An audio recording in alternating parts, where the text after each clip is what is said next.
জনকল্যাণ শিবিরে কেন্দ্র রাজ্যের সমন্বয়ের বার্তা। ইসলামপুরে ঘুরে ঘুরে পরিষেবা পরিদর্শন সাংসদ কার্তিক চন্দ্র পাল ও দুই মন্ত্রীর। উত্তর দিনাজপুর জেলার ইসলামপুরে অনুষ্ঠিত জনকল্যাণ শিবিরে প্রশাসনিক তৎপরতা ও জনসেবামূলক কর্মকাণ্ডের খোঁজখবর নিতে উপস্থিত হন রায়গঞ্জের সাংসদ কার্তিক চন্দ্র পাল। তার সঙ্গে ছিলেন রাজ্যের স্কুল শিক্ষা প্রতিমন্ত্রী কৌশিক চৌধুরী এবং রাজ্যের মন্ত্রী বিরাজ বিশ্বাস। এদিন জনকল্যাণ শিবির পরিদর্শনের সময় সাংসদ ও দুই মন্ত্রী শিবিরের বিভিন্ন কাউন্টার ঘুরে দেখেন এবং সাধারণ মানুষের জন্য কেন্দ্র ও রাজ্য সরকারের বিভিন্ন প্রকল্পের সুবিধা কিভাবে পৌঁছে দেওয়া হচ্ছে সে বিষয়ে বিস্তারিত খোঁজ খবর নেন। শিবিরে আগত সাধারণ মানুষের সঙ্গে কথা বলে তাদের সমস্যার কথা শোনেন এবং সরকারি পরিষেবা পাওয়ার ক্ষেত্রে কোনো অসুবিধা হচ্ছে কিনা তাও জানার চেষ্টা করেন।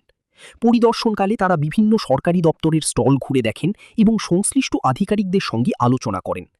জনকল্যাণ শিবিরের মাধ্যমে সাধারণ মানুষের কাছে সরকারি প্রকল্প ও পরিষেবাকে আরও সহজলভ্য করে তোলার উদ্যোগকে তারা স্বাগত জানান। কেন্দ্র ও রাজ্য সরকারের বিভিন্ন জনমুখী প্রকল্পের সুবিধা দেখুন, অনেক আশা মানুষের। অনেক দিন ধরে 15 বছর একটা সরকার ক্ষমতায় ছিল।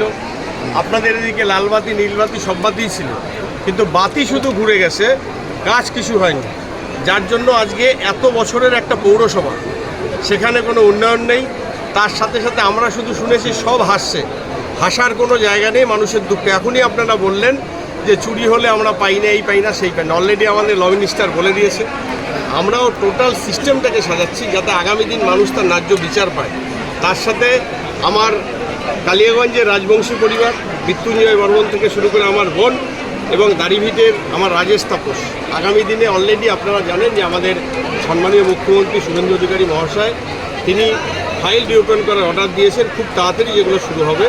তার সাথে এই যে মানুষের স্বতঃস্ফূর্ত সারা, আপনি একটা আমার সম্মানীয় মন্ত্রীকে কোশ্চেন করলেন যে দুয়ারে সরকারে কাজ করার জন্য মানুষ এসছে, ফর্ম ফিল আপ করছে, পরে পায়নি, ওই জন্য মানুষ দুয়ার থেকে বিদায় করে দিয়েছে। কিন্তু আমাদের সরকারের পলিসি হচ্ছে যে সবকা সাথ সবকা বিকাশ। মোদিজির লক্ষ্য যে আজকে বেঙ্গল যে বিভিন্ন প্রকল্প থেকে বঞ্চিত ছিল, ভারতবর্ষের সমস্ত রাজ্যে আয়ুষ্মান ভারত চালু ছিল, একমাত্র পশ্চিমবঙ্গবাসী আমরা বঞ্চিত ছিলাম। আজকে দেখুন প্রতিটা কেন্দ্রে, আমরা অনেকগুলো কেন্দ্রে ঘুরেছি, আয়ুষ্মান ভারতের উপরে প্রচণ্ড চাপ রয়েছে। মানুষ চাইছে যে আমাদের ডবল ইঞ্জিন সরকারের পরিষেবা, এবং সেই পরিষেবা আমরা দিতে প্রস্তুত। 3 দিন ক্যাম্প হলেও বাকি যারা এই ক্যাম্পে আসতে পারবে না বা তারা পরিষেবাটা পাবে না, আমাদের যারা সরকারি আধিকারিকরা আছে তারা যেমন যাবে, আমাদের দলীয় কার্যকর্তা মানুষের বাড়ি গিয়ে আমাদের সরকারের তাদের যেটা ন্যায্য পরিষেবা সেটা আমরা পৌঁছে দেবো। অবশ্যই আমরা করেছি যে আমার দলের নাম বা আমি সাংসদ বা আমার বিধায়ক মন্ত্রী রয়েছেন তাদের নাম ভাগে আমাদের সাথে যোগাযোগ করুন, আমাদের প্রমাণে যোগ দিন, ইমিডিয়েট অ্যাকশন নেব। মানুষ তোলাবাজির বিরুদ্ধে রায় দিয়েছে, সেই রায়কে মান্যতা দিয়ে আমরা কাউকে এই কাজ করতে দেব না, সে সরকারি ক্ষেত্রে হোক, যে কোনো ক্ষেত্রে হোক। এবং তার সাথে সাথে যারা নাম ভাঙানোর চেষ্টা নেবে তাদের বিরুদ্ধে কঠোর শাস্তি হবে।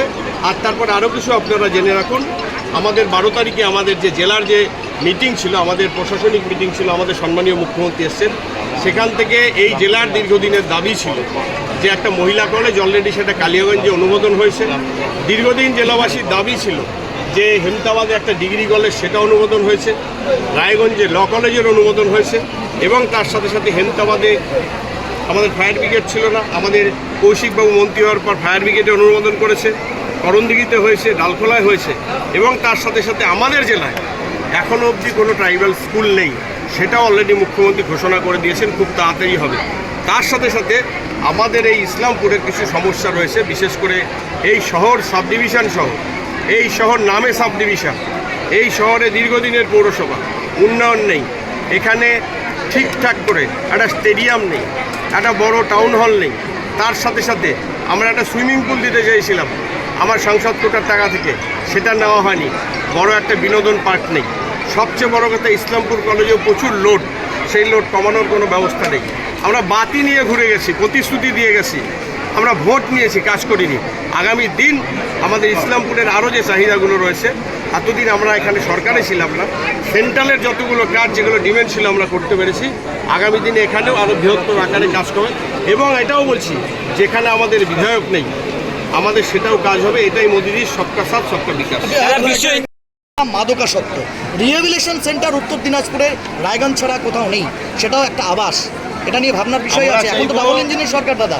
আমরা চাইবো কোনো সেন্টারই যাতে না থেকে সব সেন্টার বন্ধ হয়ে যায়। তার জন্য তার যে মূল শেকড় অলরেডি আমরা আমাদের প্রশাসনিক লেভেলে সম্পূর্ণ হুইপ দিয়েছি, ড্রাগস মুক্ত উত্তর দিনাজপুর, ড্রাগস মুক্ত পশ্চিমবঙ্গ। এবং সেই জায়গায় দাঁড়িয়ে প্রশাসন যদি কাজ না করে, আমরা দায়িত্ব নিয়ে বলছি প্রশাসনকে আমরা চরম স্টেপ নেব। কারণ আমরা চাই আবার যুব সমাজ, ছাত্র সমাজ ড্রাগস মুক্ত থাক, তারা শিক্ষার দিকে এগিয়ে আসুক, খেলাধুলার দিকে এগিয়ে আসুক। যারা অলরেডি অ্যাডিক্টেড তাদের জন্য রিহ্যাবিলিটেশন সেন্টার বা সেখানে হচ্ছে তারা আমাদের চলছে। সাথে তাদের পরিবারের যারা এটা যায়, সত্যি এটা কাম্য না, যদি যায় আমরা তাদেরকে ভালো করার জন্য বা তাদের ক্ষেত্রে যে কোনো দরকার আমরা সর্বোচ্চ সেই চেষ্টা করব। সেই পরিবারগুলোকে বলবো আসুন আমাদের কাছে আসুন, আমরা তাকে শুধু ড্রাগস মুক্ত করা নাই, তাকে এই যে একটা অ্যাডিকশানের মধ্যে চলে গেছে, ঘোরের মধ্যে চলে গেছে, সেখান থেকে তাকে পাশ কাটিয়ে সমাজে আবার ঠিক করে ফেরানোর দায়িত্ব, সেটা আমরা আমাদের বিভিন্ন চিকিৎসা হোক বা অন্যান্য আমাদের পরিষেবা হোক, সেটা নিয়ে আমরা ঠিক করব। জেলার দাবি অবিলম্বে ঈশ্বরপুর হবে নির্বাচনের পরে, কি সেই বিষয়টা কি বলবো? মানুষের দাবিকে মান্যতা দিয়ে এবং সরকার ভাবছে কিভাবে করা যায়, কেউ বলছে ঈশ্বরপুর, কেউ বলছে জেলা, অনেক কিছু আছে। মানুষের দাবিকে মান্যতা দিয়ে এটা প্রশাসনিক স্তরে অবশ্যই আলোচনা হবে এবং আমাদের মন্ত্রীরাও করবে, আমরাও করব। আমরা চাইব মানুষ তার বৃহত্তম নাগরিক পরিষেবা পান। কার্তিক একটা আমাদের একটাই কথা, রায়গঞ্জ লোকসভা এইমস, আমি জায়গা কোথাও মেনশন করব না, এটা আমাদের সম্মানীয় স্বরাষ্ট্রমন্ত্রী আমাদের ইলেকশন ম্যানিফেস্টোতে বলেছেন উত্তরবঙ্গে এইমস। সেই ক্ষেত্রে আমরাও বলছি যে আমাদের রায়গঞ্জ লোকসভা এইমস, এটা নিয়ে আমরা অলরেডি আমাদের 12 তারিখের প্রশাসনিক বৈঠকে মুখ্যমন্ত্রীর হাতে 197 একর জমি তুলে দেওয়া হয়েছে। আপনারা যদি জানতে চান জমি কোথায়, আমি কোনোভাবে বলবো না, কিন্তু আমাদের একটাই লক্ষ্য রায়গঞ্জ লোকসভা এইমস। এই বিষয়গুলো পলিসি ম্যাটার রয়েছে। অবশ্যই যখন আমরা মনে করি যে বিশেষ করে যে পলিসি ম্যাটারগুলো একবার ইমপ্লিমেন্ট হয়ে দেখুন, তারপরে প্রতিক্রিয়া হোক না, পলিসি আগে ইমপ্লিমেন্ট হোক, দেন আফটার আমি মনে করি ভালো একটা শুভ জানানো উচিত এই বিষয়ে। জনকল্যাণ শিবির পিছিয়ে পড়া যায়। স্বতঃস্ফূর্তভাবে মানুষ আসছে এখানে। এতদিন তো পঞ্চায়েতে, মিউনিসিপ্যালিটিতে কাজ হয়নি, পৌরসভা পৌর পরিষেবা দিতে ব্যর্থ হয়েছে। এখন নতুন সরকার এসছে, ডবল ইঞ্জিনভাবে দৌড়াচ্ছে, মানুষও দৌড়ে আমাদের পরিষেবা নিতে আসছে। দাদা দাঁড়িয়ে নিয়ে কি চিন্তা ভাবনা রয়েছে আপনার? একটাও চার পাবে না কেউ। যেগুলো ওই কেউটোগুলো লুকিয়ে আছে সব টেনে বের করবো আর তাকে আইনের ব্যবস্থায় নিয়ে আসবো।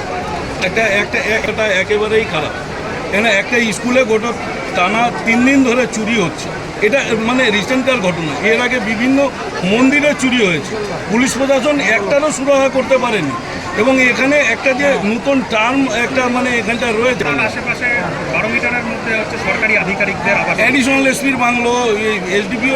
ইসলামপুর আজকের ঘটনা নয়, ইসলামপুরের এই দীর্ঘদিনের এই রোগটা অনেক আগেকার। আমরা খুবই ইমিডিয়েটলি অ্যান্টিডোট রেডি করছি, সেই অ্যান্টিডোট ইমিডিয়েটলি দেওয়া হবে, সেখানে দপ্তরে দেওয়া হবে। সেই অ্যান্টিডোটের মাধ্যমে সেই পরিষেবাগুলো আমরা ইমিডিয়েটলি পৌঁছাবো। আর তার সাথে পুলিশ প্রশাসন, আইনের শাসন, যে আইনটাকে এতদিন যে পালন হচ্ছিল না, বিভিন্ন রাজনৈতিক আইনগুলো পালন হচ্ছিল, সেটা বন্ধ করে এখন যেটা ভারতের বর্ষের আমাদের সাংবিধানিক আইন, যে আইনগুলো রয়েছে সেগুলো পালন হবে। এটা আপনি ইমিডিয়েটলি পাবেন। কিছুদিন ধরে দপ্তরটায় বসেছি, ইমিডিয়েটলি আমরা সেগুলোকে ধাপে ধাপে আমরা সবগুলো ঠিক করা স্টার্ট করব। দেখা যায় যে শিক্ষকরা একেবারে মানে নিয়মিত নয় এবং পঠন পাঠনের মানও অনেক জায়গায় অনেক একদম নিম্নমানের। এটাকে ঠিক করার কি ব্যবস্থা আপনাদের নেবেন? মাধ্যমে এর আগেও আমি বলেছি, আপনাদের মাধ্যমে আরও একবার আমি প্রত্যেক শিক্ষককে, যারা সমাজ যাদেরকে খুব শ্রদ্ধার চোখে দেখেন, আমাদের সরকার সেই শিক্ষকদের খুব শ্রদ্ধার চোখে দেখেন, প্রত্যেকের কাছে আমার আবেদন, নতুন সরকার এসছে, আমাদের প্রত্যেকটি বাচ্চাকে এবং তার পরিবারকে আমরা বোঝাতে চাই যে আপনারা সরকারি বিদ্যালয়ের প্রতি আগ্রহ আপনাদের বাড়ুক, সরকারি বিদ্যালয়ে আপনাদের বাচ্চারা পড়াশোনা করুক। সেই জন্য আমি সমস্ত শিক্ষক শিক্ষিকাদের কাছে আবেদন রাখব, আপনারা এই বাচ্চাদের আগ্রহ এটা তৈরি করান, বিদ্যালয়ের পড়াশোনা আরও কী করে ভালো করা যায় সেটা ভাবুন। সরকার সবসময় সমস্ত কিছুর জন্য আপনাদের সাথে থাকে।